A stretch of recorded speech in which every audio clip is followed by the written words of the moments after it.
validation, now I validate myself. Building inner strength, putting doubt up on the shelf. No more unnecessary drama, no more wasted time.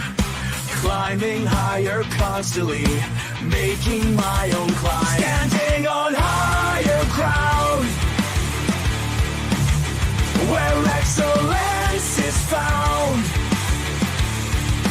My potential knows no bounds. Raising the bar, breaking ground. My network is my net worth. Choose your company wise. Surround yourself with eagles, not with sheep in disguise. Every interaction is a reflection of my brand. Quality over quantity, that's my personal command. Standing on higher ground, where excellence is found. My potential knows no bounds. Raising the bar, breaking ground. Whoa. I'm not just living, I'm manifesting my vision. Cutting through limitations with surgical precision. My expectations are my compass, my respect is my shield. To mediocrity and chaos, I will never yield.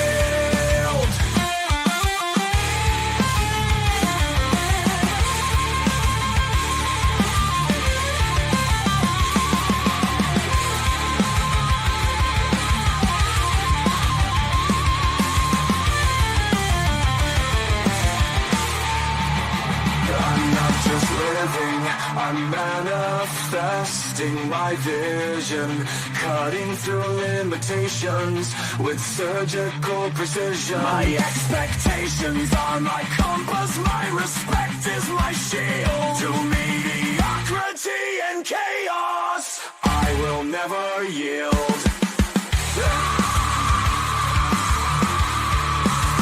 Standing on higher ground, where excellence is found. My potential knows no bounds. Raising the bar, breaking ground.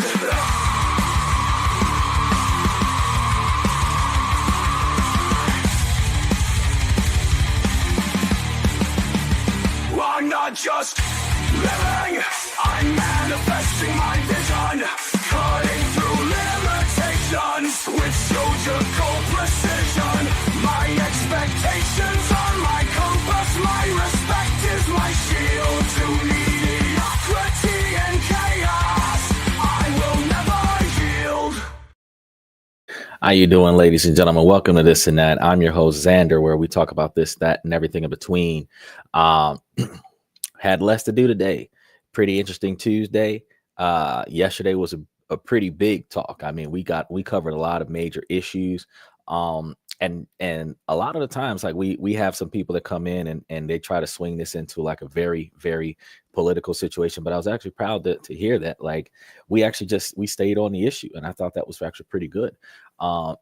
We talked about yesterday about how the current budget is going to be negatively impacted, how businesses are going to be negatively impacted, how the lack of spending from the immigrants that are going to be forced out of the country that are in the lower income and lower middle income status lines, the impoverished families will be forced out of the country, which will negatively impact the economy due to the excessive spending of impoverished families, which will negatively impact businesses that are greater serving of impoverished families, which will then negatively impact the employment of mid-level income individuals who benefited off of the hourly wage, off of serving the impoverished families. So domino effects that happen from massive change in short periods of time. And we talked about that. Then we talked about how this trickles on down to those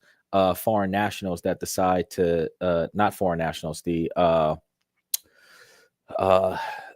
ex-US citizens that decided to have a storm and renounce their citizenship. Um,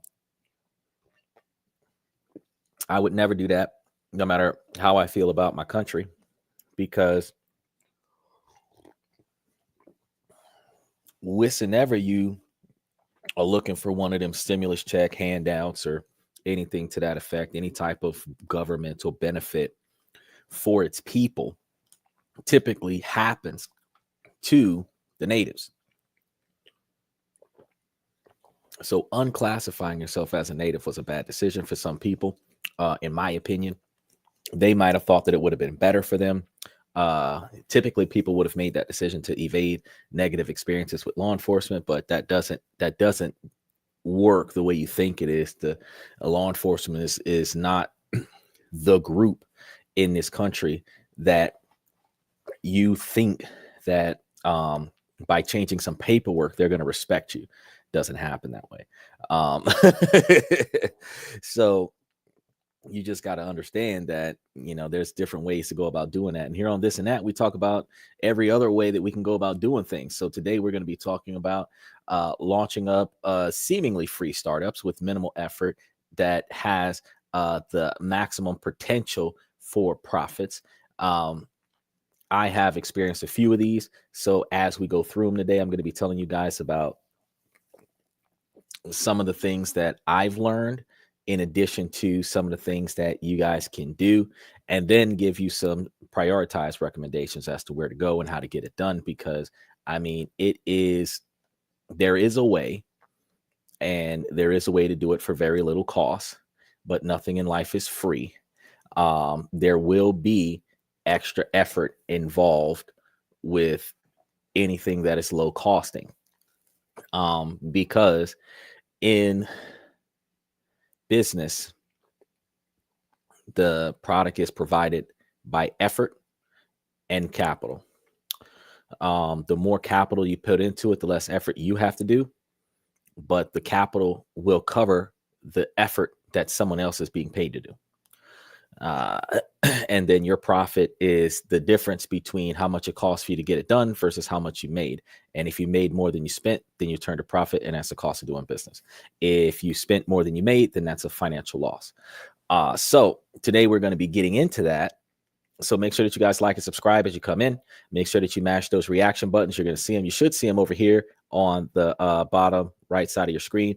And then the like button is up there. There's another one in the comment section down below, where depending on if you're watching this from a laptop or tablet or computer, which direction you'll be able to see it. But nevertheless, I want to make sure that before we get started, that we are live 7 nights a week. We should have started about 45 minutes ago, and it is around about the same time every night. And we talk about a different topic every night. So typically around about 10 o'clock, 10:30. Every night of the week, Central Time, which is about 11 o'clock, 11:30 Eastern Time, and that's about 7 o'clock, 7:30 California time. Every night of the week, we are here talking about something. So if you get here right before the show starts and the show hasn't started, you see it's scheduled there, but it hasn't launched yet, hang out. Start commenting in the comment section, because we don't let the sun rise without going live. So if you're here as soon as the show starts, all your appropriate comments that were put up before the show starts, it gets broadcasted during the intro. And all your comments that you put up on the show after the show ends is going to be put up during the outro, long as they're appropriate. Speaking of, you guys can click that link, approve the mic, approve the camera, and be brought in from any platform that you're on right now in real time. Special shout out to Danny Steffen and Red Void from Twitch. I see you guys looking at us on Twitter. And we're going to be covering the spread on YouTube. So without further ado, we're going to dive right in today. And we're going to start going into the idea of startups. So are you ready to watch the ultimate startup sprint? We're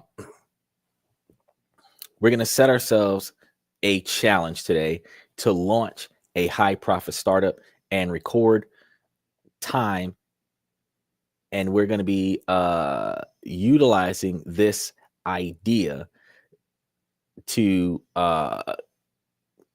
navigate through the twists and turns, and in fact the breakthroughs, and determine exactly which ones are seemingly the most successful startups that we can do. We're going to be figuring this out together. So in today's hyper competitive business world, speed isn't just an advantage, it's essential. Now, with technology evolving faster than ever and trends shifting overnight, the first to market can grab opportunities, and that is going to be something that others will miss out. As we've always said back in the day, the early bird gets the worm. Now,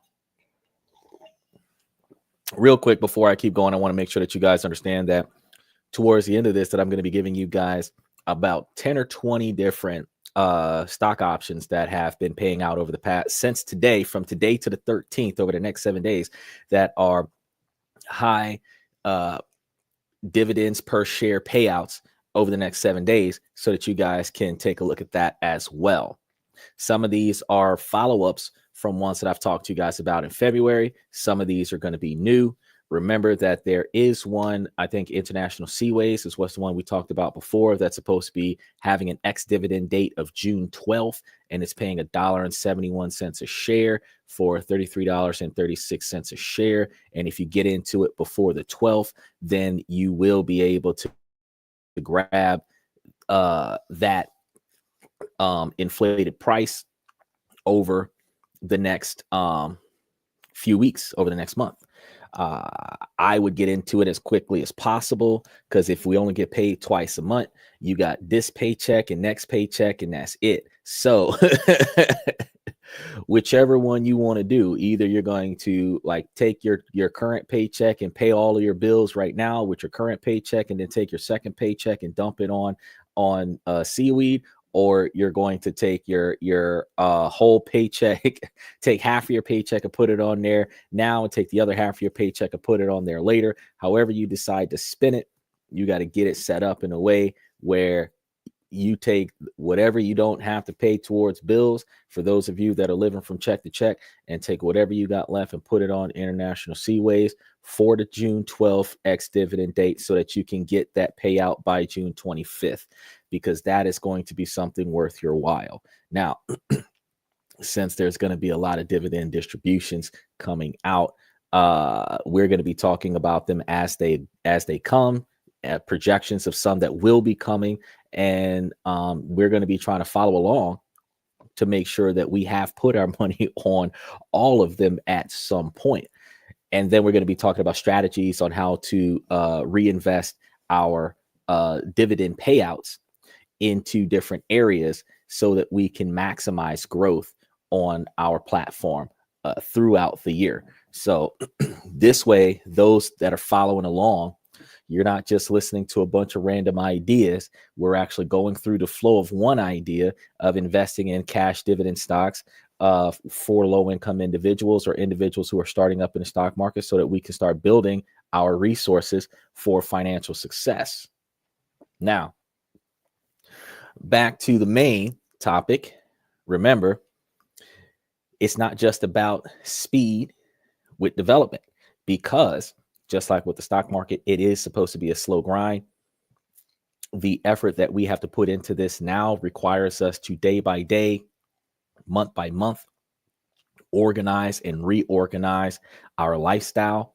We have to recognize that day by day, month by month, that we have to look at our financial situation, make changes, make sacrifices. Sometimes we have family emergencies where we can't invest. If we start building up a steady quantity of monthly payouts, where once or twice a month we take our dividend distributions and put it back into the stock option on the stocks of our favor. If we look at a potential problem that we want to be able to capitalize on defining in the immediate, if there's cash dividends sitting in your stock portfolio that hasn't been reinvested yet, you could potentially pull that out in between paychecks and take care of a family emergency without having to sell your stocks in order to take care of an emergency. And that's the difference between those cash dividends that I was telling you guys about versus investing in any stock that just has a high growth value where you can buy into it low, watch the value of it double, triple, quadruple over the years, but you have to sell it to get the profit off of it, or borrow against the value of it in order to realize some kind of profit off of it. But again, it would be smart if you're going to leverage a stock portfolio towards cash loans, that you have cash dividends coming from the stock portfolio that are large enough to cover the cash loan.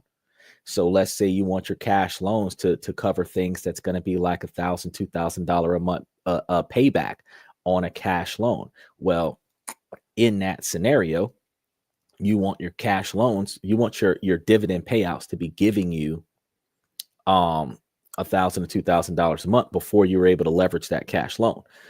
Then whatever stock option you have, whether it's cash dividends or non-cash dividends, whatever stock portfolio you have, you leverage the amount of stock portfolio that you have that is equivalent to the cash loan, where you're doing a 100% backed loan, which is easier for them to approve.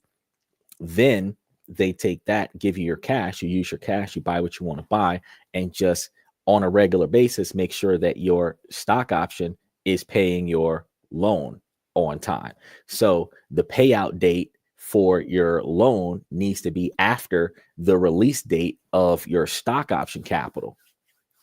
Even if you got to take one paycheck and put down on the first loan and then have the dividends cover the next month's payment so that you're making advance payments, you got to work something out where you're always catching those on-time payments. That'll put you in a better position.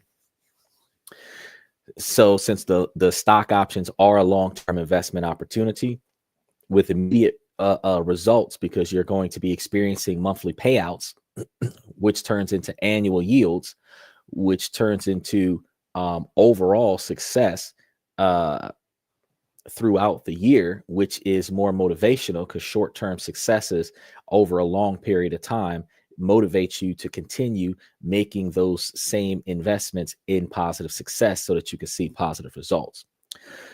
So note that and recognize that it's not just about the speed. It's about turning your bold ideas into real profitable ventures, smarter and faster than the rest.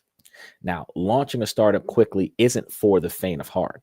The biggest barriers, like securing funding, understanding your market, and outmaneuvering the competition, can trip up even the most determined entrepreneurs. So how do you fund your dream without breaking the bank?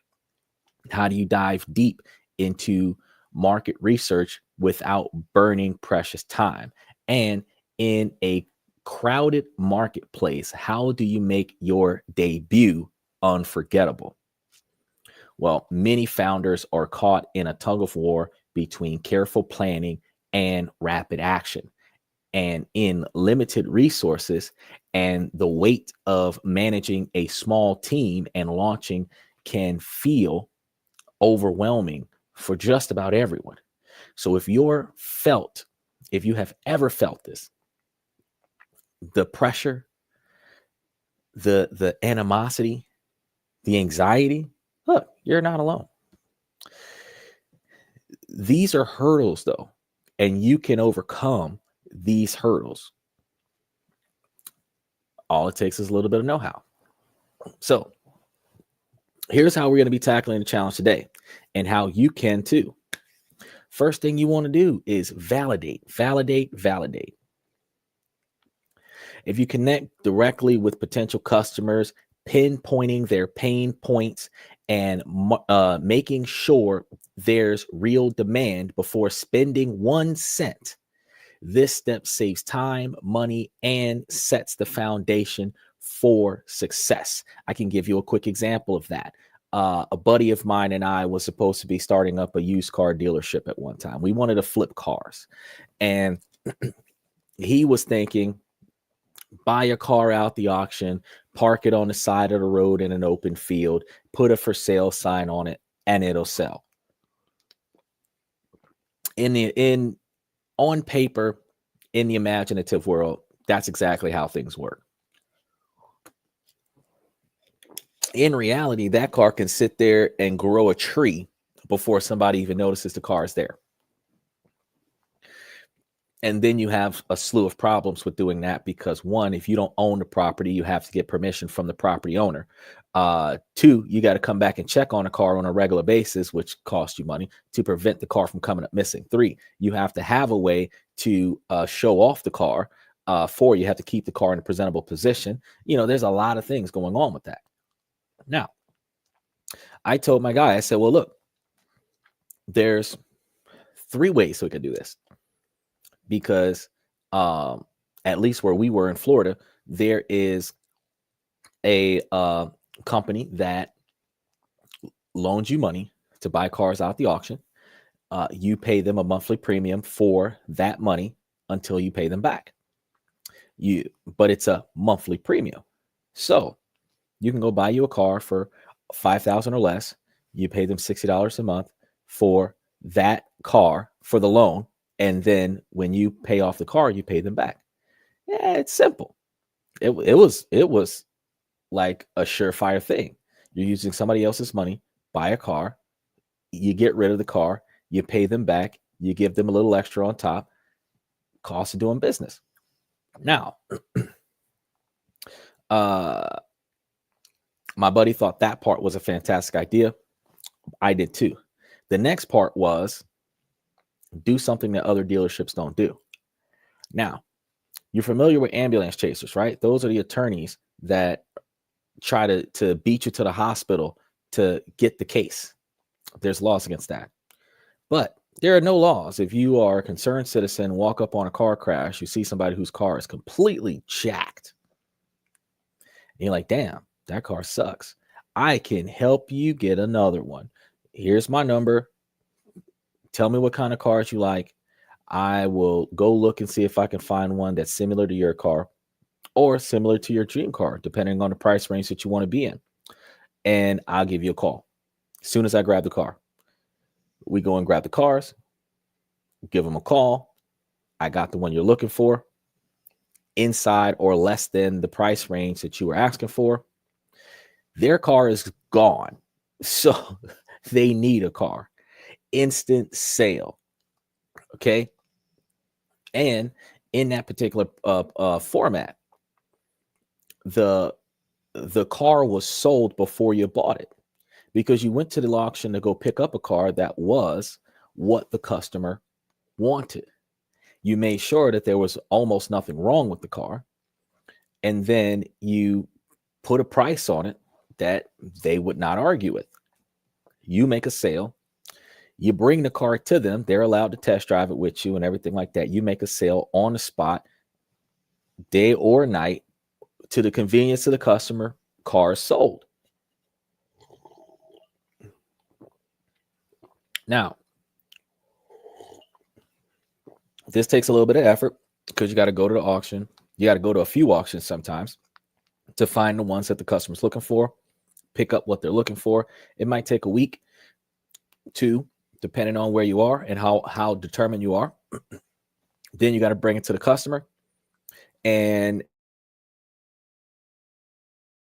then depending on the customer, they might not even like your first choice, the first one you grab. So the end result of this particular method was, I tell you what,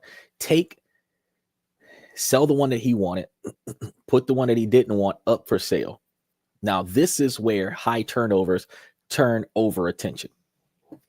If you're parking your car on the same lot and say for some reason you've got a for sale sign up there that has like a company logo on it, a phone number and all this other stuff in there, and the parties are able to drive by and see cars on this lot on a regular basis.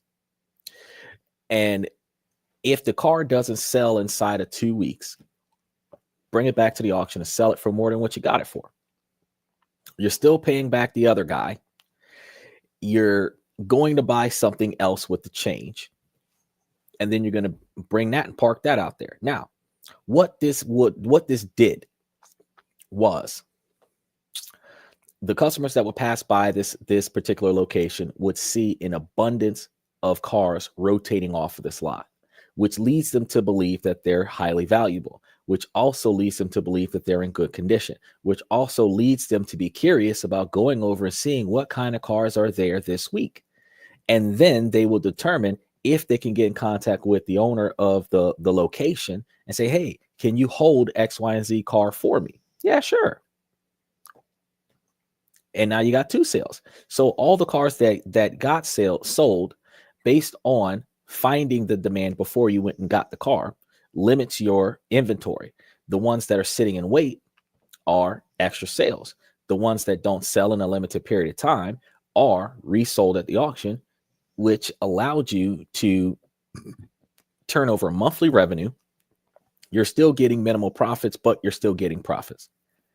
This is putting you in a position to be successful and still be able to sometimes break even, but also turn over decent profits. Now, that takes a little bit more work than what we're talking about today, but keep in mind, if you already know what your market needs before you go and get the merchandise, before you go and get the product, you know what's going to sell. You know how often it's going to sell, which means you know what kind of inventory you need to have. Now, the only thing that you can't predict is if the inventory sells out faster because the product is in higher demand than what you anticipated. So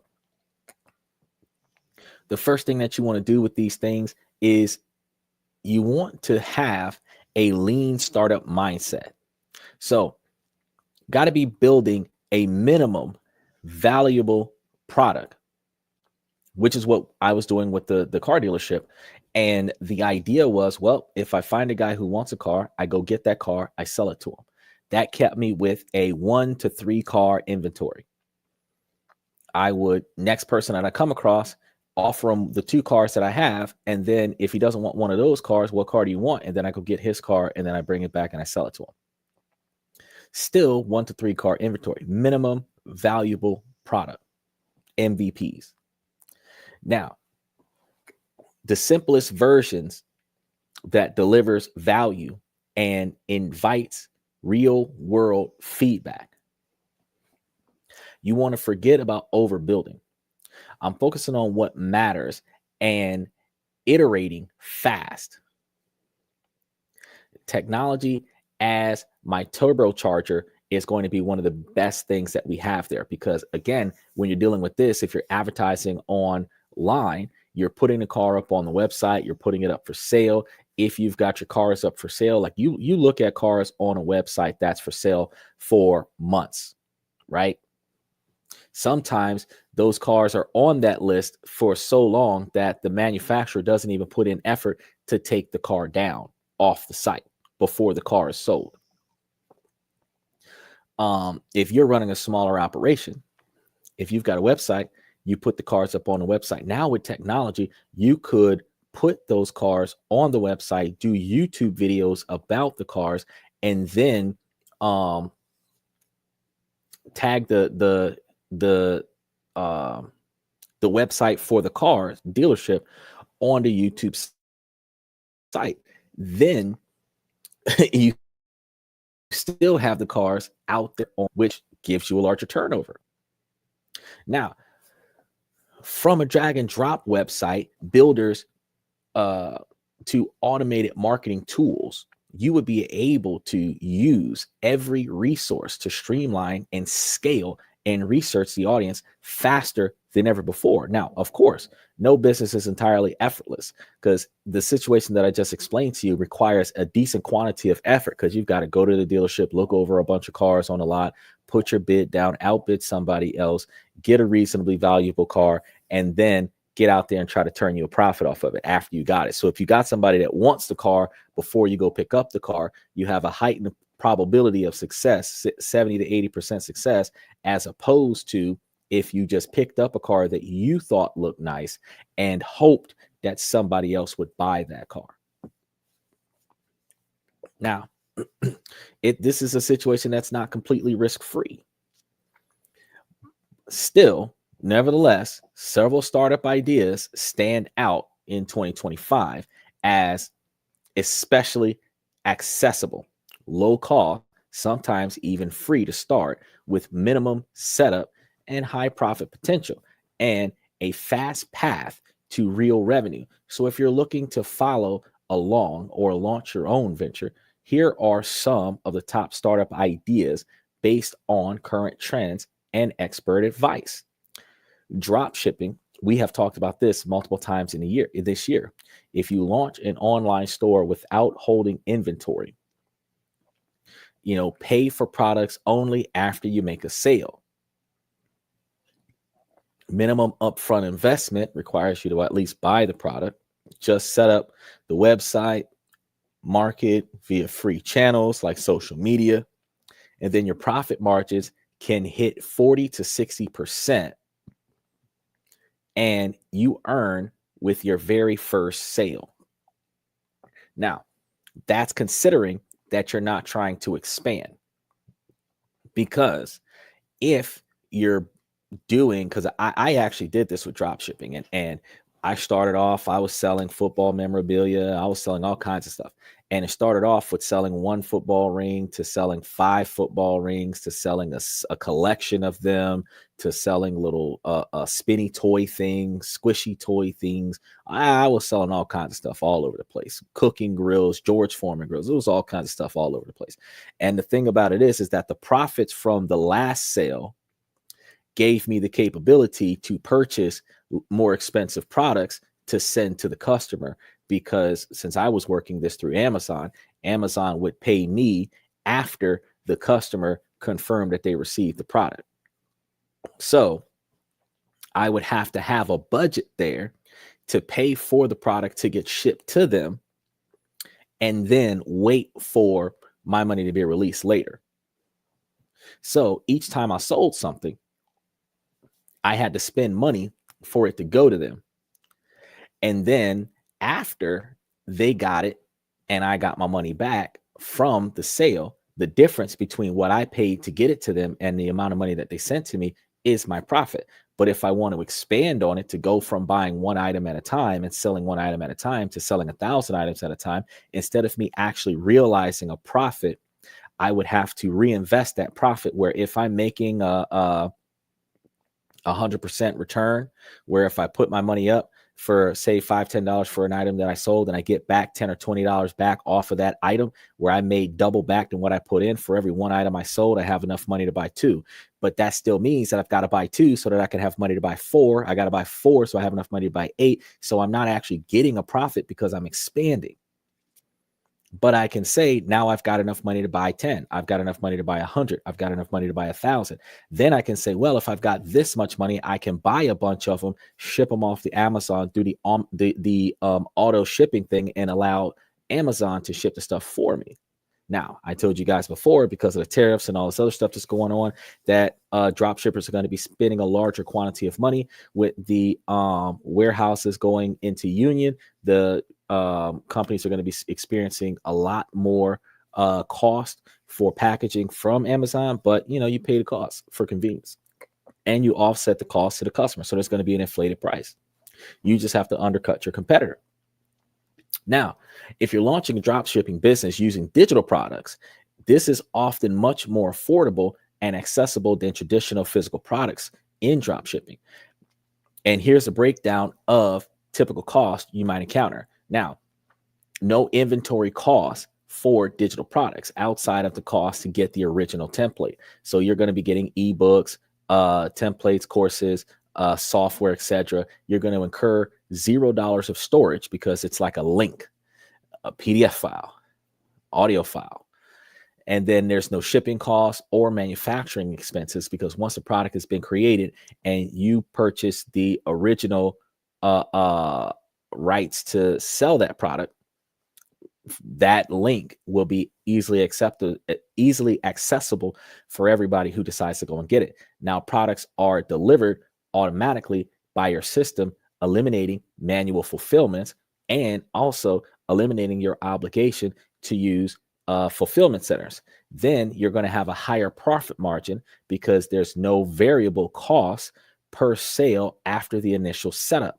but you will have to put a little bit of money down on the initial setup, because you will have to buy things like domains. You will have to buy things like links. You will have to grab a few dozen things to make sure that you've got what you need.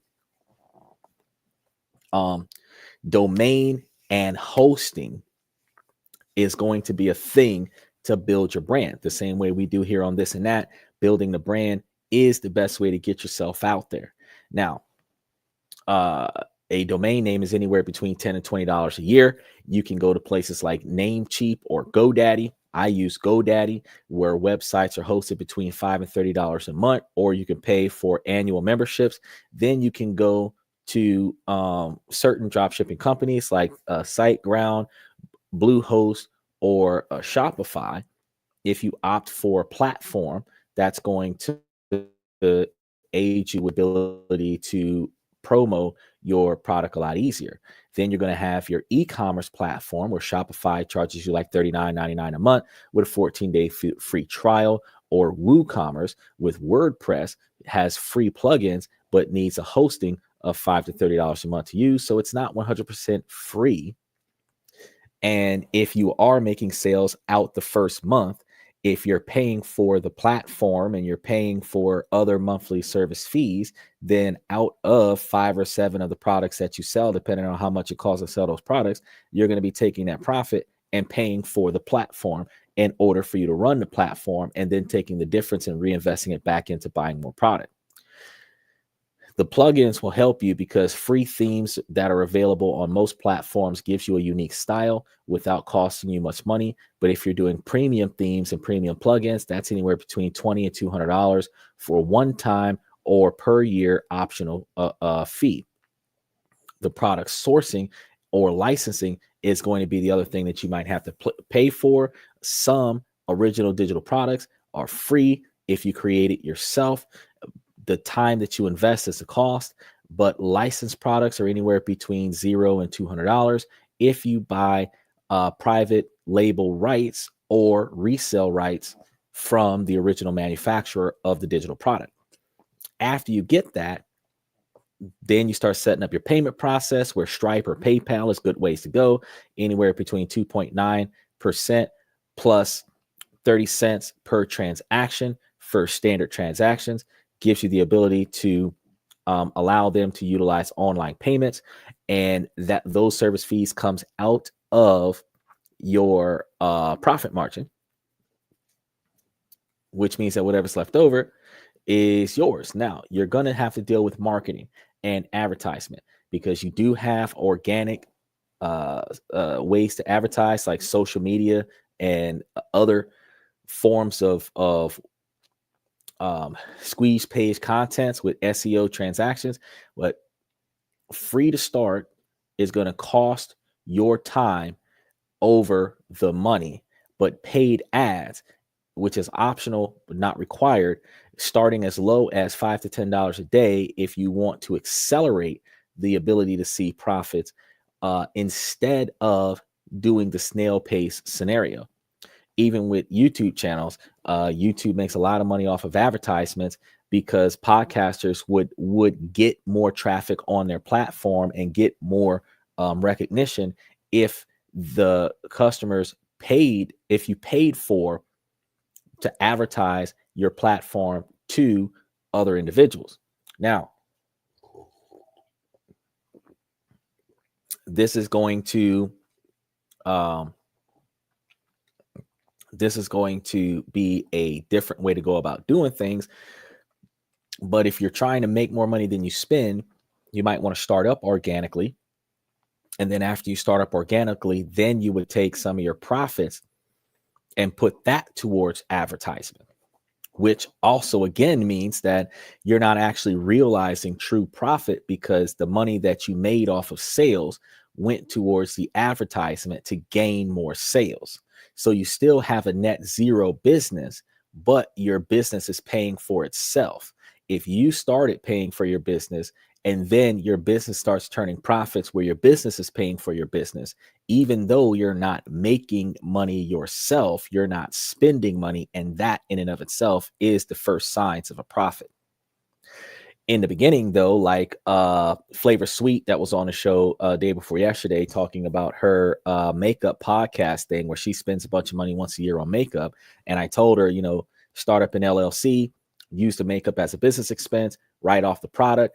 Then if you claim the LLC on your W-2s, the tax money that is coming out of your paycheck every year is going to be reimbursed to you for your business startup, which you could take that profit and put it towards buying yourself some more makeup and go to certain places like Affluencer and pay the $30 a month membership and meet other content promoters where you can promo their, because she's a girl, you could promo the clothes for money. They'll give you makeup to promote for money. All of these different ways where you would be able to make a little bit of money off of doing what you're already paying to do. You could do it in a way where people are paying you to do it, or at least giving you free products for you to do it with, where even if you don't make money off of creating the video, you do actually make money. Now, speaking of, while I'm on that, I just got word through some kind of wild advertisement in the middle of the night, because I've been burning the midnight oil. And there's this new thing that came out called Flip that's supposed to be a platform where you can upload your video content and they pay you to do it. I haven't started doing it yet because I still have to do the Fit Chef videos, and I still have to make Mr. Satellite's highlight reel. But I do actually have some videos, quite a few, a couple hundred of them from November through December that I could upload to this platform. I just got to either transfer the app to my cell phone, to my laptop, or transfer the video from my laptop to my cell phone and then upload the video, drop it in my email. I got to figure something out about that. But once I get everything set up, according to the advertisement, which again, this is how you get more content, you get more traffic. According to the advertisement, you post up a video and you can make off of one video allegedly about $50. I don't know how true that is, and I don't know what time frame it takes for that to occur. But as a content creator, if I'm creating content and I can post it up somewhere where I can make capital quicker off of that platform, it could subsidize the cost of content creation on this platform, because profits from that platform could be redirected to something, say, like advertisement for this platform to speed up this platform's progression to 1 million fans. These are the ways that marketers and business individuals decide to look and readjust how they do business. You look around for another option that makes sense, that's in line with what you're already doing, and then you use that to generate more revenue so that you can take that revenue and put it towards your primary objective. So technically, you're not making a actual profit for yourself to go to the mall and go shopping, but you are making a profit for expansion. Being able to do anything that turns over revenue, where that revenue can cover the cost of the overhead of the profit of the platform, reduces my cost on the platform. Donations from the fans, you guys using the special likes, special emojis, special thanks buttons, your $10 to $50 donations, whenever those happen, that subsidizes the platform.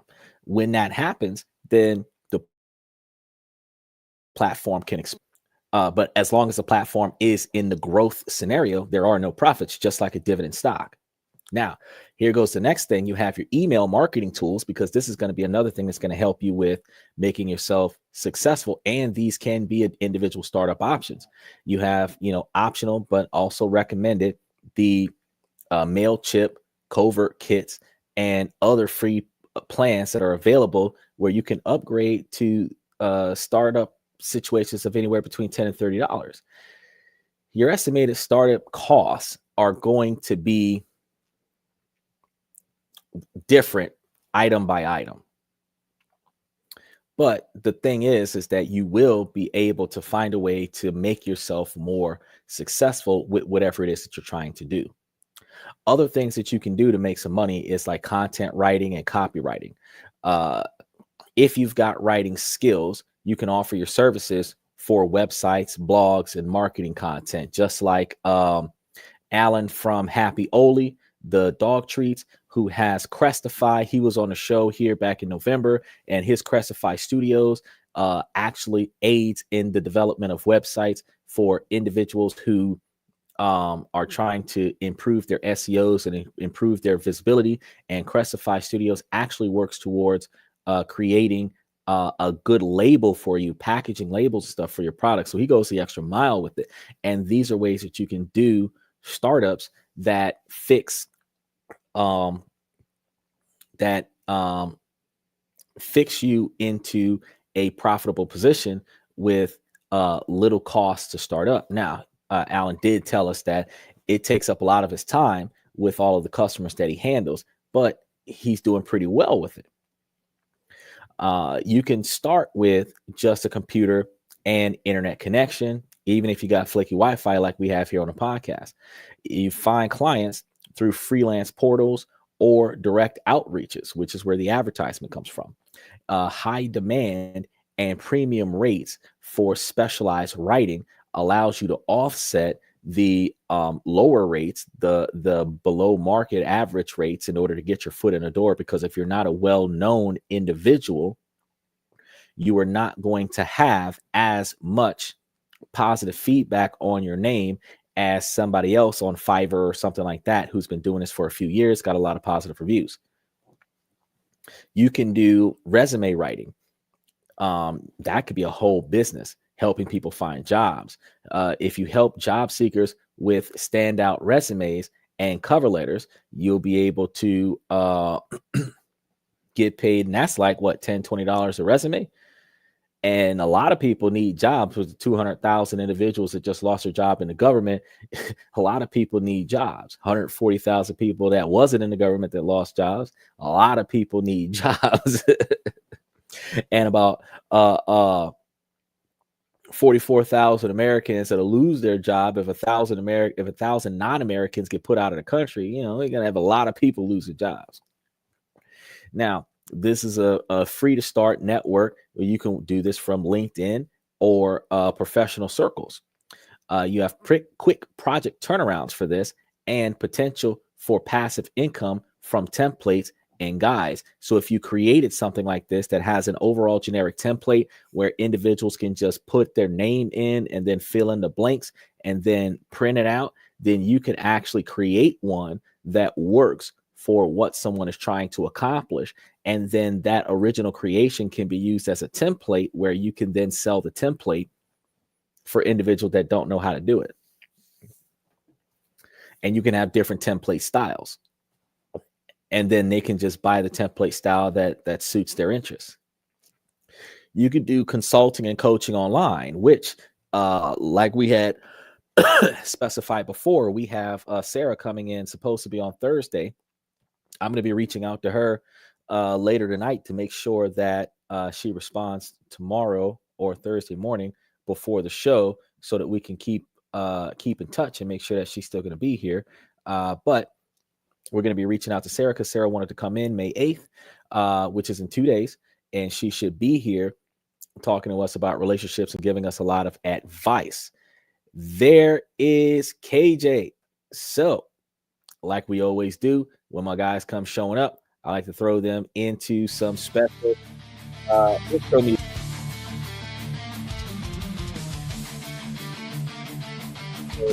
Economics thing, but you still get yours for being on the show today. Special shout out to KJ.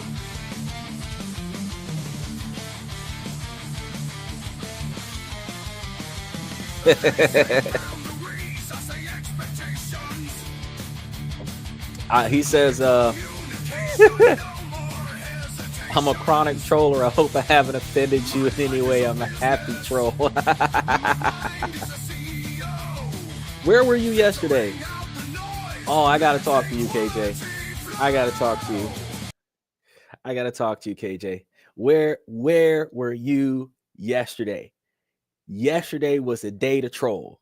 We were just talking about how Donald Trump is paying Americans to get out of the country, and your heckling would have been phenomenal yesterday. We were talking about how they were going to get put in briefcases and walked out of the U.S. border, and then they were going to crawl back up underneath the fence and go back to work on Tuesday. Like they were going to take that $1,000 and be like, psych, and come right back. Like there was so much stuff we were talking about. Yeah, you missed out on the whole show, bro. You should have. Yesterday was a day to be here trolling. I don't know what happened. We were talking about how those guys that voluntarily forfeited their citizenship so that they can avoid being told what to do by the police. Like that's ever going to work. Police don't listen. If you with the way Donald Trump made defending yourself against police a capital crime where you could get put to death on it, it's like, well, I'm gonna get killed if I don't get caught, and I'm gonna get killed if I get caught. It's like we might as well make this look good, do it for the vine, and just go nuts. Go from get your foot out of my door to breaking news bulletin. 900 rounds in a small apartment complex. Yeah, I know, man. Yesterday we were talking, I told you every day of the week we talk about something different. And yesterday we were talking about how, because it was a combination of things that happened. First off, the Real ID went into effect on Sunday. Then Donald Trump announced yesterday that he is offering $1,000 per immigrant to get out, and he'll pay for their plane ticket up to $500. So that's $1,500 to get the fuck out. Or he's going to charge you $1,000 a day to stay here, seize your property, all your assets, and then take you by force. Now, that means that either you voluntarily leave the country, take the $1,000, and go find you another place to live. Even if the plane ticket costs you $1,500, get out while you still can, because once that has been retracted, the other option is that they kick your door in and they take you by force. So you're going to have a bunch of military police. This is going to be like GTA 5. You went from the 2-star to the 5-star, and now you've got unmarked vehicles and SWAT kicking the door in, and they're not asking no questions. They snatching everything that move out of the building, and your neighbors will never see you again, taking you to a U.S. black site. And whatever happens to you after that will not be talked about on the news. So, and you're going to stay there until you end up somewhere else, but you're not going to be here.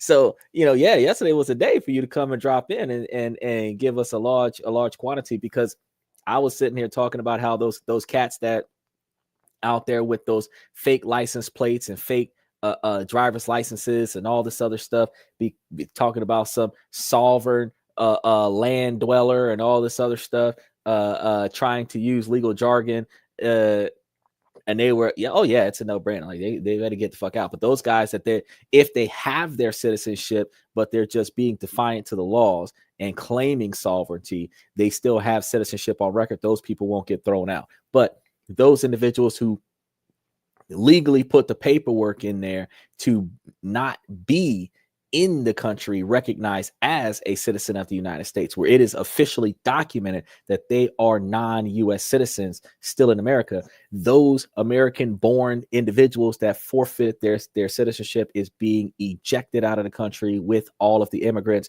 because Donald Trump says cross the board, if you are not an American citizenship or have some type of immigration passport of some kind, you must go. So if you don't have a green card or work or student visa or some type of documentation that gives you legal authorization to be in this country, you gotta go.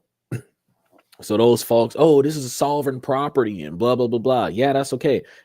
Because you're on American soil, your sovereign property will be seized, because you are on it. As soon as you walk off of your driveway onto American land, you owe the United States $1,000 per day for being on that land. And if you don't pay that, they will seize your property. So all you got to do is go to the grocery store as a sovereign person, and they can seize your house, because you ain't got no $1,000 on the back end to pay for no daily going to the grocery store. And then he said, they're cutting off all benefits. They're cutting off services. They're cutting off employment. They're cutting off everything for non-documented citizens. So them boys is, that's going to be a trip. Yesterday was a thick show. It was a thick show. Should have been here. But I'm glad you're here today, because we're talking about ways to start up businesses.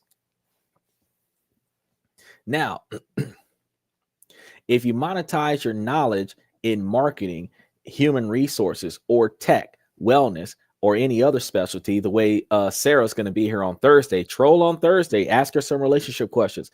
Sarah's supposed to be here on Thursday, and she's a relationship coach for guys. So use what you know to make a profit. 99% of men have trouble finding good relationships.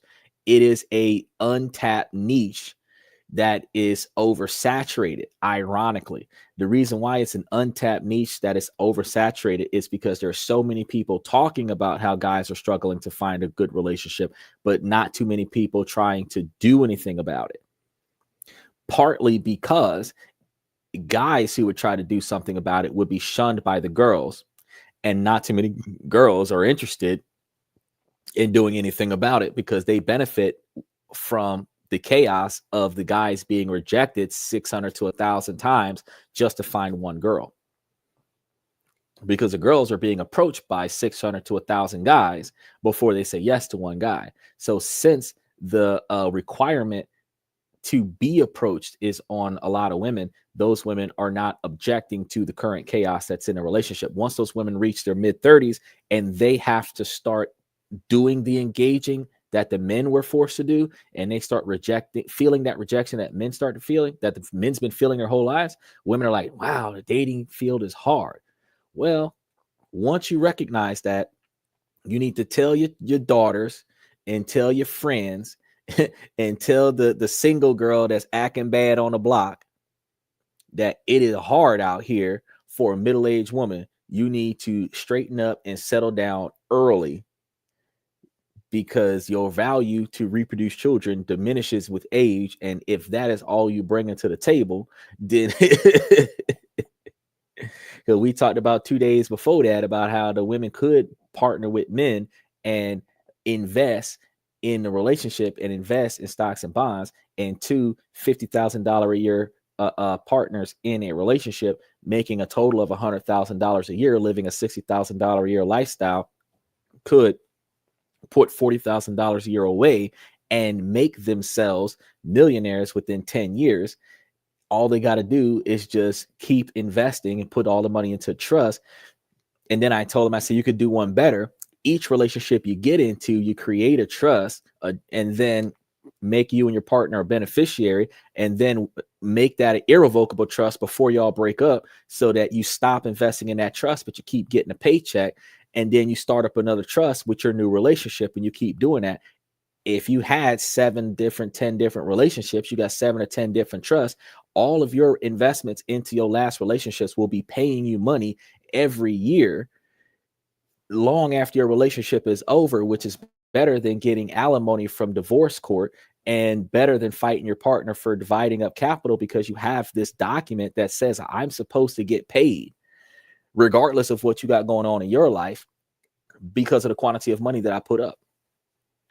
And that would make women more successful. And then we would be able to have women that could say with honesty that they contributed to a man's relationship, and that man is better off as a result, because most men only benefit from the breakup because they spend 41% less money on their girlfriend, and now they're capable of spending that money on themselves. But if they had the 41% that they're not spending on their girlfriend, and they had the additional 10-20% increase because of the trust payments, that man could say, well, for the first time I dated a girl that helped me come up. And he might continue to put into that trust. But guess what? Since there's two beneficiaries on the trust that can't be changed, if he keeps putting into that trust because he's benefiting from that trust, he's not going to care that she's getting some of that, because he's getting more back off of the trust that she set up, which means that ironically, the woman that set up the damn trust will be getting a shit ton of extra money from the ex without even having to affiliate with the ex, because the trust will run by itself. Once you make it an irrevocable trust and put a third-party trustee in place, you just get an automatic payment every month. Now, back to starting up your own businesses, because we got a lot of stuff that we're going to be talking about today, but we've got about an hour left to talk about it. When we're dealing with your ability to use your skill set, such as online coaching, you guys have no upfront costs. You just market yourself online. Unlike the OnlyFans girls, you're actually marketing a skill set. You have high hourly rates, and fast client acquisitions, depending on how much you value your skills versus how much time it's going to take for you to get it done. And you're going to be doing this via social and professional networks. You can also do a newsletter or a membership program, and you want to be able to build a service for a community around a passion or niche that you like to do.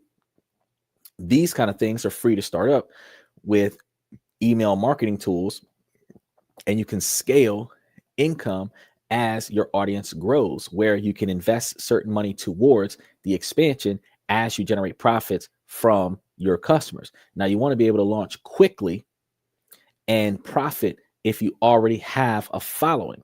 So if you've already done something like these kids has been on social media since they were born, and they've got a few 100,000 followers on their platform already, then you can start off advertising your product on your social media platforms, and you immediately click with a large quantity of people who were already connected to your platform, which is a lot more effective than building a network from 0 followers. Now, you can host virtual events where you organize and manage webinars, workshops, or conferences online, or do a podcast, live stream. And this is only going to require the organizational skills and online tools with no physical overhead. Businesses and individuals pay for polished professional events. So if you do a good job at what you're doing, then once you start doing it professionally for somebody else, you will start seeing a larger overhead for setting something like that up. Now, if you're doing personal training or wellness coaching, this is something that can offer virtual fitness or wellness sessions. And you can start by using a video platform and social channels to get clients, like a health and fitness platform like Cooking with Kaya or something, just without shaking your behind for views. And you could end up having a high ongoing demand and the potential for reoccurring revenue. The digital marketing services, like we were talking about before, allows you to manage social media, SEOs, or ad campaigns for small businesses, where you offer them the ability to improve the traffic on their channels or their websites with SEO optimization. And if they accept your skill set, they will see better returns on their platforms. And in return, you'll get some pay for that. There are a lot of people on Fiverr. There's a lot of freelance individuals that would just send an email out to people with a YouTube channel and say, hey, I can help you optimize your platform. Some of the guys, I like when they do it too, because when they send it to me, I'm not going to take them up on it. But when they send it to me, they send me a screenshot of probably one of my worst videos or one that just went up that hasn't gained traffic yet, right? And guess what's in the screenshot? vidIQ stats. Now, I understand amateur style setup, but I've already got vidIQ on my payroll. So when you're showing me a screenshot of the productivity of my platform using vidIQ stats, bro, there is not much that you can do for my platform that I'm not already doing. Besides, if you've got some type of software algorithm that forces the generation of traffic from somewhere else using spam bots to redirect traffic directly to the platform for a short period of time. Besides that, there isn't much else that you could do. And I'm not really one to try to run bots on my channel. So usually when those guys hit me up in email and they say, hey, we can hook you up. Nah, that's all right. That's okay. But your skill set, all you need is your know-how and a computer and clients that will pay for real results. So I typically set my results. I set my standards. If somebody's going to offer me to optimize my channel, if you're really good at optimization, bro, I need to see $20 or more for 2,000 views. I'll give you 7.5. And I keep the rest. And if that's a good deal for you, it's a good deal for me. Now, house cleaning or car washing is another way that you guys can make you a decent quantity of money, because people don't have enough time to wash their own cars, and a lot of people don't have enough time to clean their own houses. So if you launch with minimal equipment, there's no storefront needed. You can start local. You can get on Craigslist. You can get on other platforms that offer services like this, and you can expand by word of mouth or via social media. You can actually do a cleaning channel on social media where you're cleaning somebody's house, and then after you finish cleaning their house, you can put links to where they can buy you for the same service. And then depending on where these people are, you will be able to go and clean their houses. Now, if you start doing international house cleaning, they've got to pay for your cost of travel to get to the house. But if they specifically want you and you don't live in their state, then they'll pay what it costs to get you there and get you back. You got to make sure that it's a round trip deal. That way you don't get stuck out there. Now, this is going to generate immediate cash flow. It's also scalable depending on how you do it, and it has the ability for you to have additional people hired onto the scene. So you might start this up where you're doing this yourself, and then you might hire 2 or 3 other people to help you with bigger jobs. And then you might end up having those 2 or 3 other people continue to maintain the smaller jobs. Now you're not doing the smaller jobs, which means then you can start focusing on booking more smaller jobs, which allows you to then get a percentage of their efforts. And then, since all they're going to do is show up to the locations that you tell them to show up to and clean the way that you tell them to clean, you're going to end up being the contractor for the cleaning business, right? You can also do something like bike repairs. We used to do this when we were kids, fix all the bicycles in the neighborhood, or handyman service, where if you use your existing skills to offer repairs or services in your community, little to no investment. Now, this is going to help you, especially if you're in an apartment complex and you have the skill set that that complex needs. They could give you a call to come and fix certain apartments in your complex. And if you did that, then the money that they give you, you can end up putting that towards the rent, which could ultimately save you money on the rent. So outside of the little to no investment, if you already have your own tools, you also have the ability to quick start, and this can generate immediate income. So the fastest, most profitable, and lowest cost startups in 2025 leverage your already existing skills, digital platforms that you already have in your possession, and service-based models that you already have access to, whether it's drop shipping, content creation, coaching, newsletters, virtual events, planning, or hands-on local services like cleaning or repairs. These approaches let you launch fast and earn quickly without massive capital. Now, with free tools and your own content, you could launch for as little as $10 to $50. And if you invest in premium themes, plugins, and advertising, you might spend around $300 to $800 in your first year. But if you start lean, use free platforms and themes and organic marketing, and you use automation where you can automate digital deliveries with tools like Shopify and digital downloads, WooCommerce plugins, or Gumroad, you can focus on value, where the high quality digital products that are unique or well crafted can command higher prices. And you can also shift from doing the day-to-day manual labor like I was doing with my video editing to utilizing AI software like Opus Clip. See the links for Opus Clip in the description down below. Now that I think about it, StreamYard's in there, Temu's in there, vidIQ is in there, and you can utilize these things to optimize your ability to create content for your platform, which would aid you in getting things done a whole lot quicker. Now, in your journey, you will be putting these strategies and other possibilities to the test, where some of these business models are more in line with your skill set and your accessibility based on your knowledge and resources. But you will be able to see what really works and what doesn't, and how you can use the same tactics for other entrepreneurial leaps.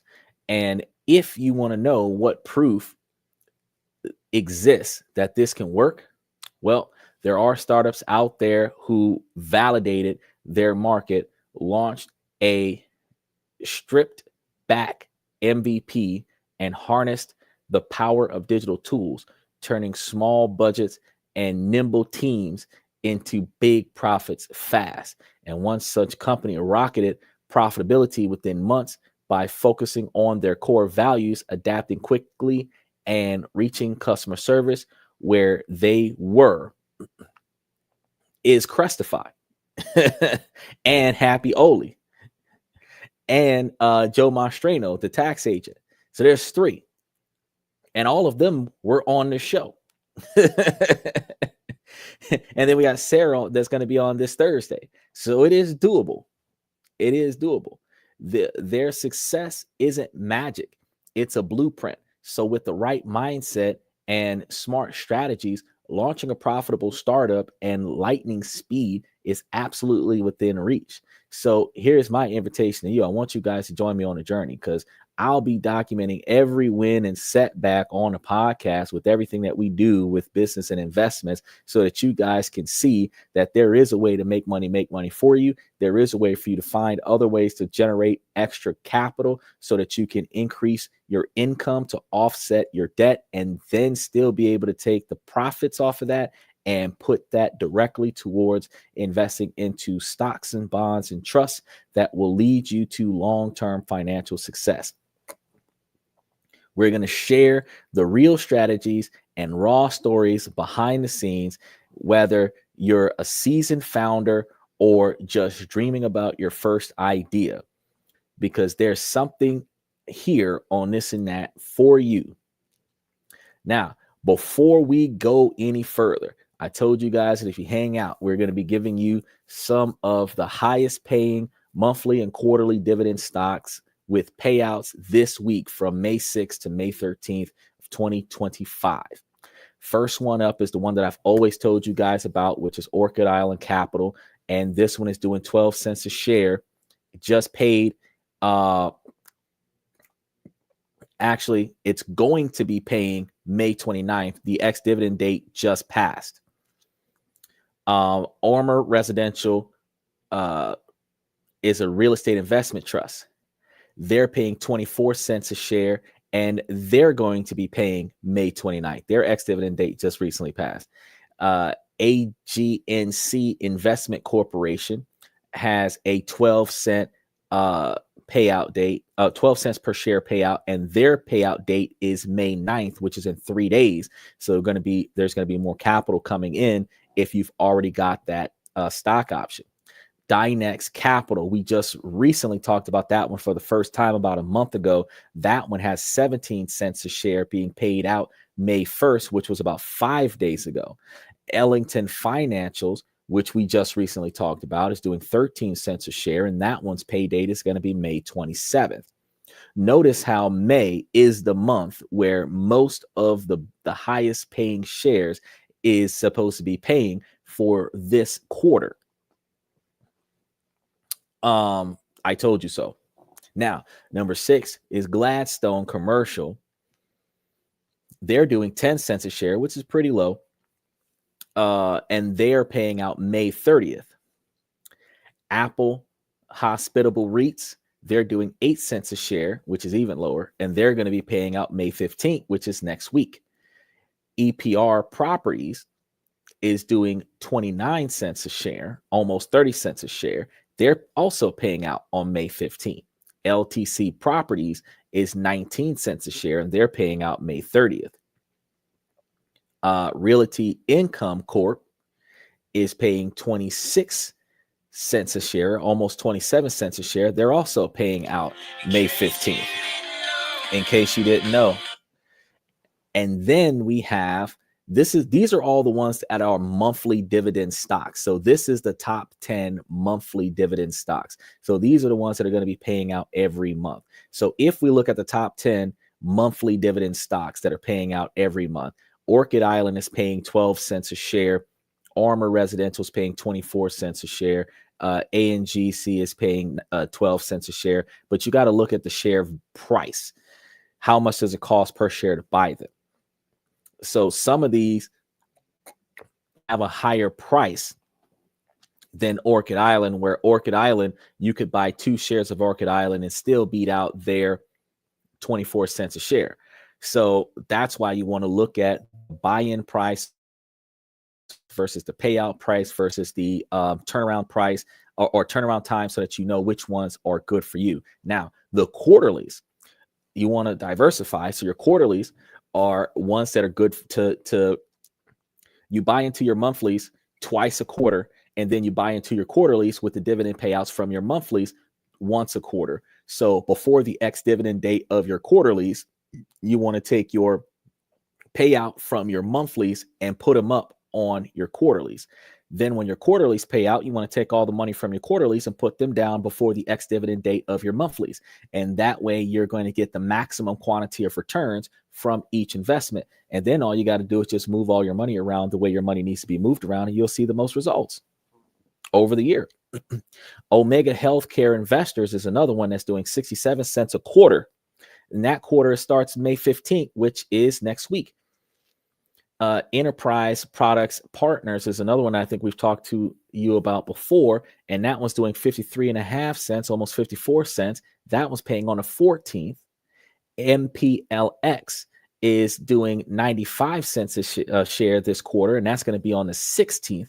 So if you had these three the last 3 or 4 that we just talked about, you would get a payment on the 14th, a payment on the 15th, and the payment on the 16th of the same quarter for the end of the quarter, depending on the shares that you had.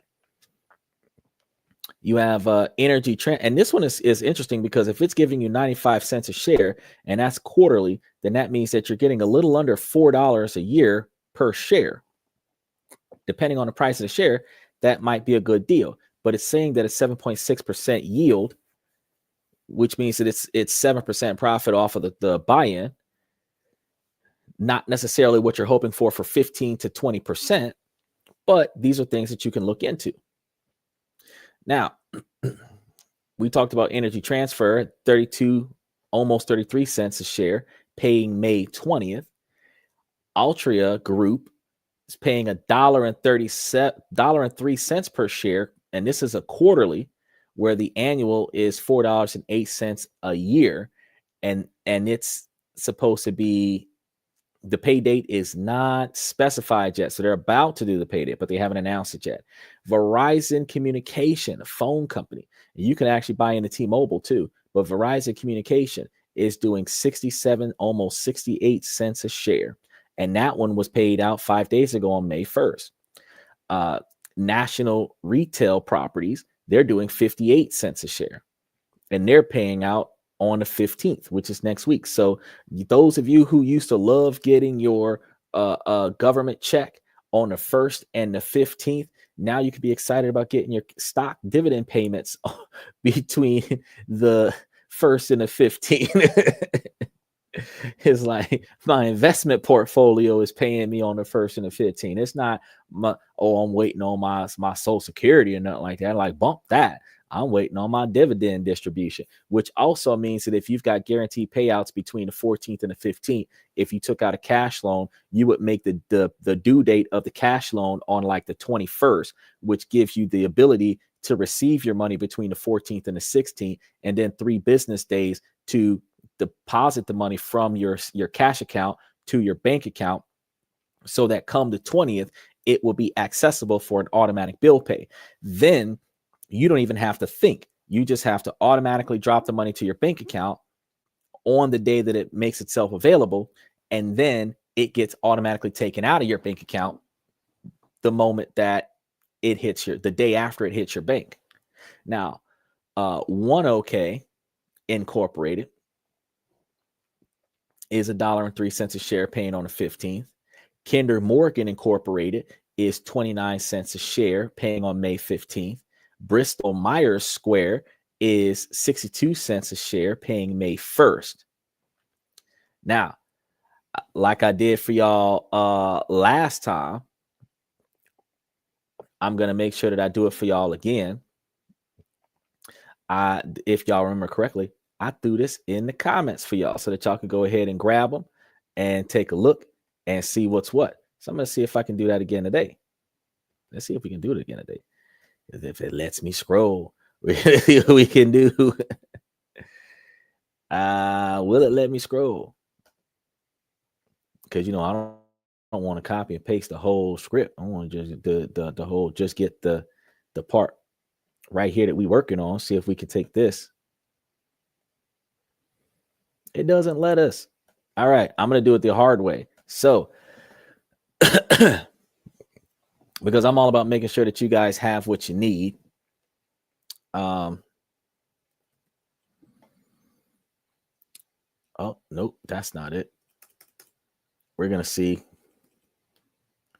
I'm going to grab it for you, and then I'm going to throw it up here for you so that you guys can have it, because I want you guys to have access to all of the stock options that I come across and all of the ones I recommend, so that you guys can put your ideas together and try to manifest ways to turn over a decent profit. Oh, Low Startups. That's what the show was called. See, I was sitting over here wondering, I'm like, I couldn't find a name. It's in there somewhere. I know it's in there. But let me go ahead and give it to you. And then for those of you that are on TikTok, and not TikTok, because technically TikTok, because I haven't gone to TikTok yet, but the rest of you guys that are not on TikTok, for those of you that are on Twitch and Twitter, you guys are going to be the ones that I'm going to be giving this to. So you guys are going to see this. I'm about to drop it into the comment section. This is the quarter that you guys have, a list of the quarter ones that you guys can invest in, and you guys will love that. So now I'm giving it to the guys that are on Twitch and YouTube, and now I'm dropping this in for the rest of you guys that are watching us on Twitter X, so y'all can see all of the stock options that are available for the quarter, not the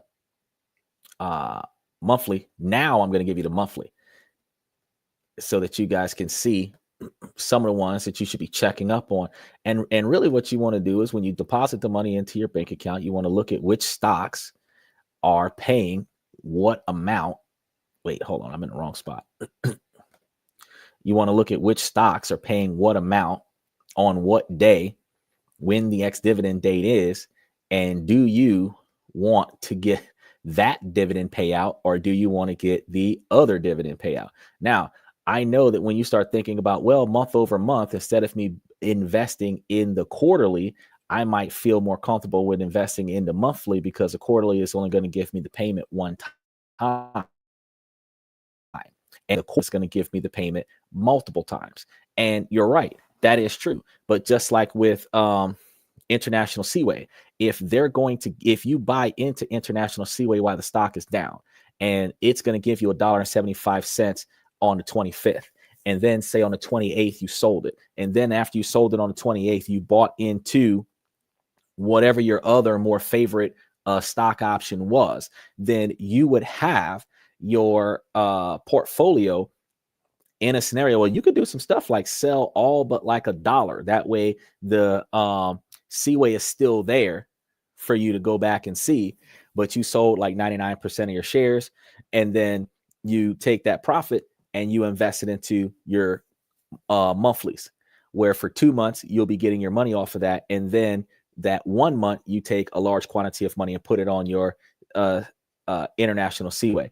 And it gives you stuff to do as a day trader, but that would give you the maximum result. And if you sold while the market was up for the moment, and then bought in when the market went down before the ex-dividend date, you'd be there turning a profit. As long as it's down, you leave the money there. But once it goes above what you paid for it, you can get rid of it, take the difference, and go and put it on something that pays on a monthly basis. And that's another way for you to turn over a large quantity of revenue. You are able to start up a bit, and then in addition to that, while you're able to start up a business, you're able to work on other ways to make more money. If you're diversifying your portfolio and you're using the diversification of your portfolio to increase revenue, then you're able to use that increased revenue to pay for things that you otherwise did not have the money to pay for. And if for any reason you decided to create a small business of any kind, and you have the right business platform, you're using the legal age range, and you go and apply for that SBA loan, you can get $50,000 if you've got good credit, you've got a good payment history, you've got a good business model, and they're going to give you $50,000. They might just ask you for like $10,000. A $10,000 loan might be something that they're more easily willing to give to you, depending on what your credit score is. But if they give you a $10,000 loan and you put that $10,000 up there and they only want you to pay $200 a month for the $10,000 loan, and that $10,000 loan paying back 20% is paying back $2,000 a year, or if it's paying back like $1,500 a year and you're only paying like $2,400 on the loan, plus what you're putting into it, you got a whole extra 10 bands. And the difference is the cost of doing business. So once you've paid them back, you got an extra 10 bands. But after you've paid them back, you've got good borrowing history with them. So you can go back over there and borrow the same amount, or you can go back over there and borrow a larger amount. And you can just say, well, I'm expanding. And since you have good history with them paying them back, it is going to be a situation that's going to be more feasible for them to loan to you, because they make the profits off of the interest for them loaning you the money, but you can make more profits off of the investment if you're getting loaned between 8 and 12%, and you're investing in stock options that are paying you back 15 to 25%. Because there's a 4 to 10% difference, and that difference is your profit. So remember, I told you guys that you can make money off of borrowing money. It doesn't matter if it's less money than what it would have been had you not had to pay interest. The fact is that your profit is you borrowed money from Peter, gave it to Paul, and made a 5% profit off of it, instead of giving your own money to Paul and making a 15% profit off of it, because you owed 10% to Peter. So instead of robbing Peter to pay Paul, let's borrow money from Peter, pay a percentage, give it to Paul, get a higher percentage, and now you're the middleman of a brokerage company. There goes another business that you guys could start up. That's like little to no cost. Now, I understand that there's going to be some cost there, because if you do an online investment platform, you have to set it up, get all your legal FDICs covered, and you have to have it worked out in a way where you can keep track of the people who invested, the contracts that you're creating, because while they're digital contracts, you have to be able to honor those contracts. The AI software that sets everything up and gets everybody squared away is very complex, but it is tuned in a way where, based on your position in a logarithm, you are guaranteed a payout.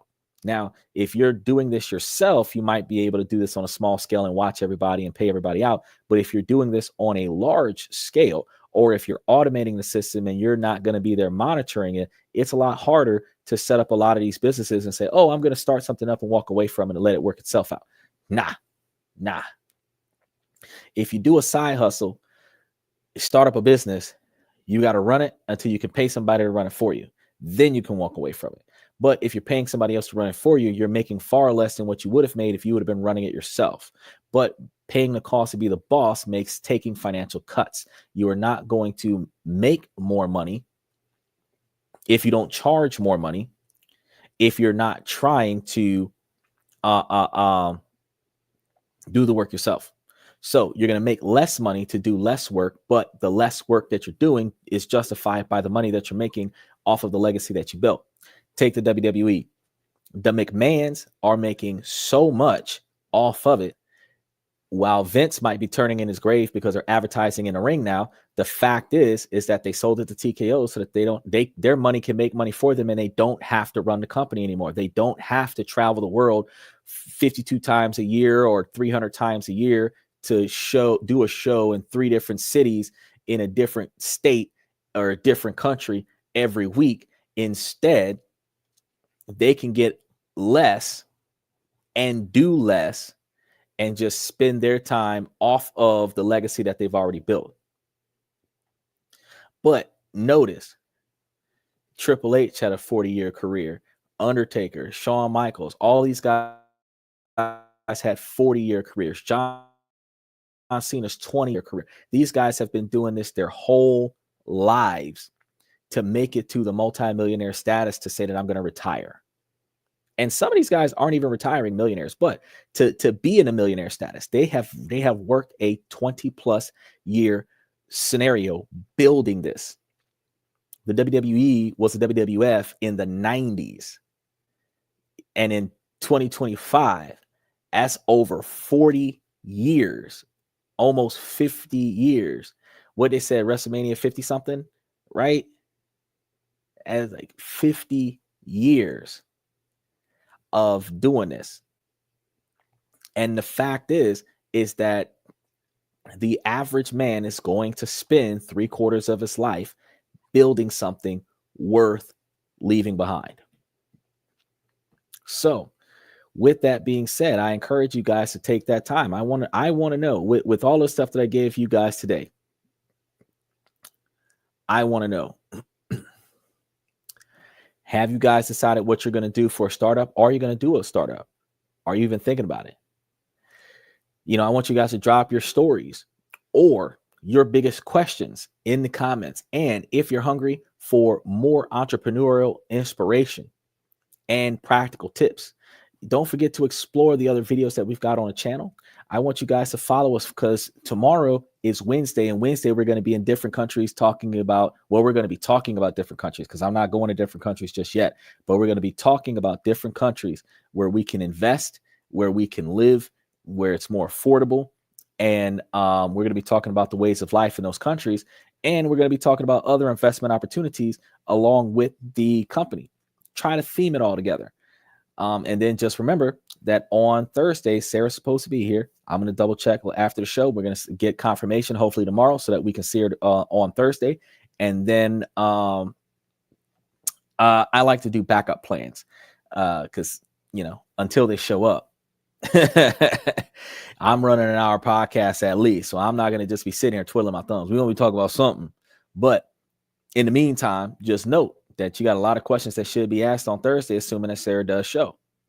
So let's redefine what possibilities that we have together. Instead of us relying on another person to make us successful, let's rely on our own skill set and our own knowledge so that we can make our own selves successful. So I've provided you with the opportunities. I've given you the keys to all of your locked doors. I've shown you where those windows are. So now you have a pot and you also have a window. You might be up a creek, but I just handed you a paddle. There is no reason why you are not successful. There is no reason why you are not self-sustainable. And there is no reason why you are sitting there complaining about a situation that has yet to improve unless you have not put forth the effort to improve your scenario. So this is not the year to just complain about life. This is the year to make change about life. Anything that you don't like about your life, this is the podcast to come to. You're going to come here. We're going to talk about it.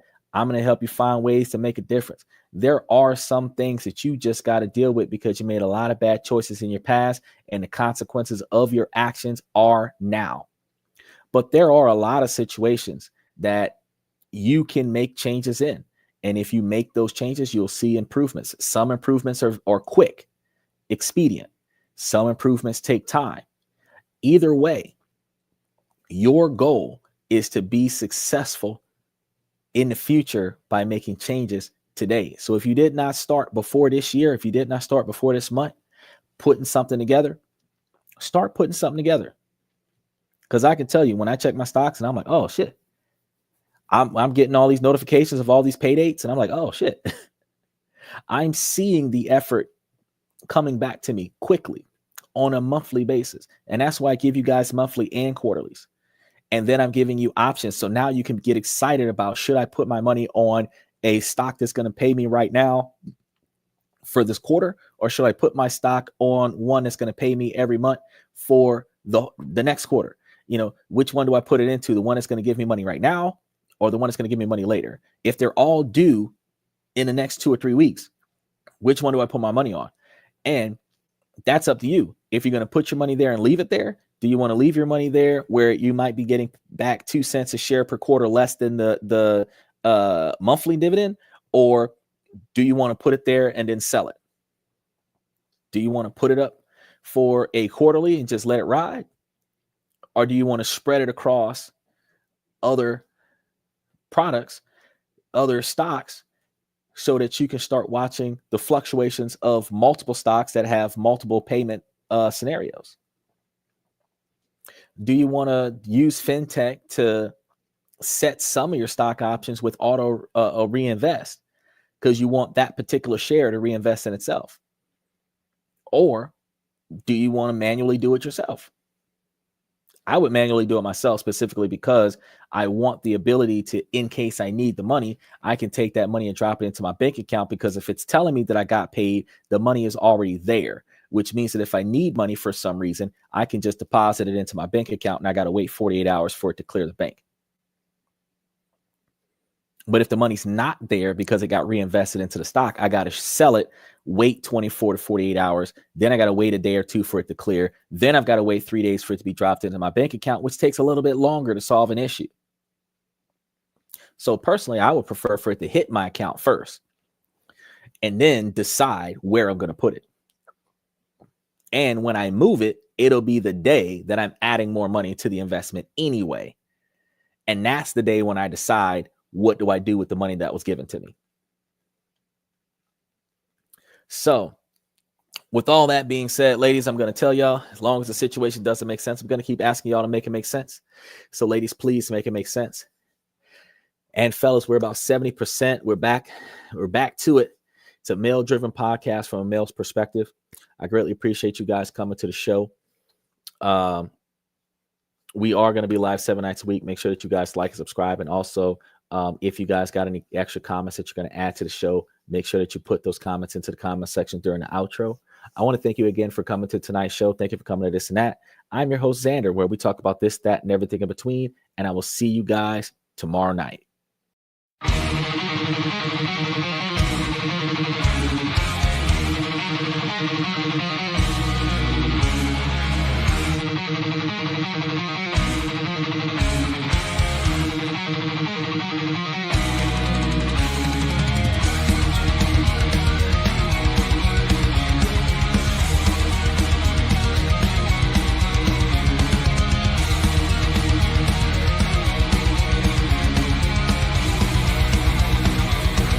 Higher ground.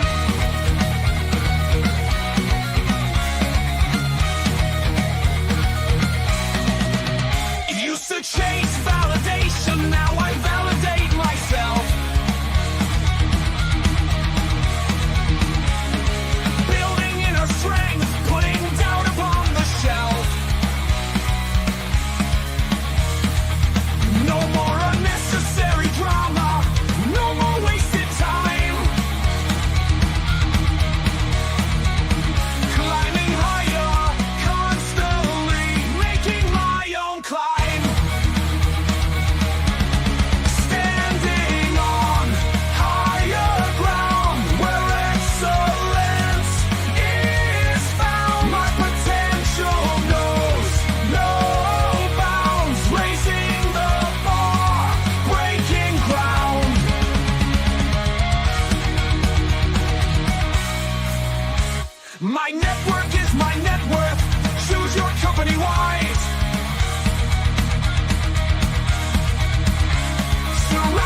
That's my personal command.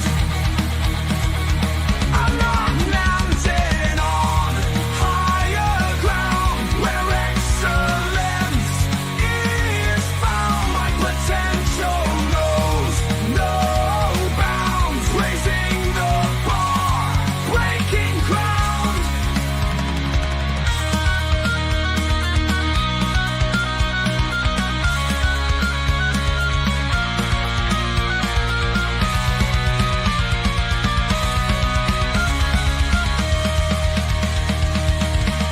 I'm not just living, I'm manifesting my vision, cutting through limitations with surgical precision.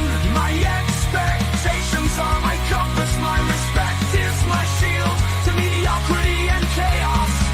I will never